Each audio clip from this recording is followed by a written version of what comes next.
এক হাতে ক্যামেরা ধরে আছে, এক হাতে আলু কাটছি তো বন্ধুরা, তাই আমি দেখাতে পাচ্ছি। এই দেখো বন্ধুরা, আলু কাটা হয়ে গেছে, এই ধুয়ে নিচ্ছি ভালো করে। আলুটাকে আমি ধুয়ে নেব।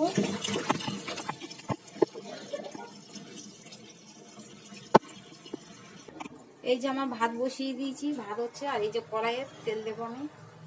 কড়াইটা দেখতে না অনেক বড়। এই তেল দিলাম, এই তেলটা ভাজা আলুটা আমি এই ভেজে নেবো। আলুটা ধোয়া হয়ে গেছে। এই যে দেখো দেখো বন্ধুরা, কড়াইয়ে তেল গরম হয়ে গেছে, ধোঁয়া উঠছে। আমি এবার আলুটা দিয়ে দেবো। তো আলুটাই তো হচ্ছে, এদিকে আমি চিকেনটা ভালো করে ধুয়ে নেব। দেখো বন্ধুরা, এক হাতে আমি ক্যামেরা ধরছি, এক হাতে মানে ফোন ধরে আছি, এক হাতে ভিডিও করছি। এইভাবে হয়। এটা আমি ধুয়ে তুলে নিচ্ছি, আবার পরে দেখাচ্ছি। এই চিকেনটা আমি ঠিকঠাক করে ভালো করে ধুয়ে নিচ্ছি, নিয়ে সাদা করে তুলেছি। দেখো আমার চিকেন ধোয়া হয়ে গেল। এবার তরকারি করে পরে দেখাচ্ছি। আমি আলুটাকে লবণ দিয়েছি আর হলুদ দিচ্ছি, দিয়ে একটুখানি ভালো করে ভেজে নেবো। আমি আবার পরে দেখাচ্ছি। দেখো বন্ধুরা, আমার আলু ভাজা হয়ে গেছে, কি সুন্দর লাল লাল, ঠিক আছে? লাল লাল করে ভেজে নিয়েছি। আমি তুলে নেব।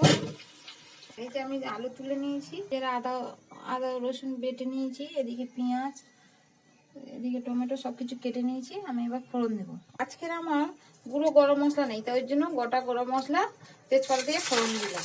পেঁয়াজ দিয়ে দিলাম, কাঁচা লঙ্কা। চিকেনটা আমি নুন হলুদ লঙ্কা গুঁড়ো দিয়ে একটু মাখিয়ে রাখলাম। এবারে দেবো পরে, একটু মাখিয়ে রাখি, একটু পরে দেবো।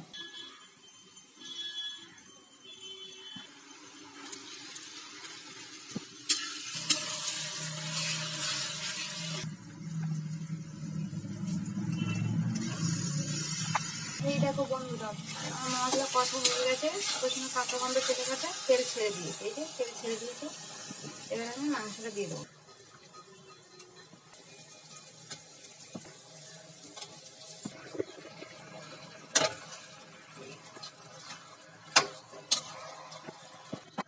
দেখো বন্ধুরা, এই যে আমি জল দিয়ে দিয়েছি, ফুটেও যাচ্ছে। এই পাশে ধনে পাতা রেখেছি, ধনে পাতাটা একটু পরে দিয়ে দেবো।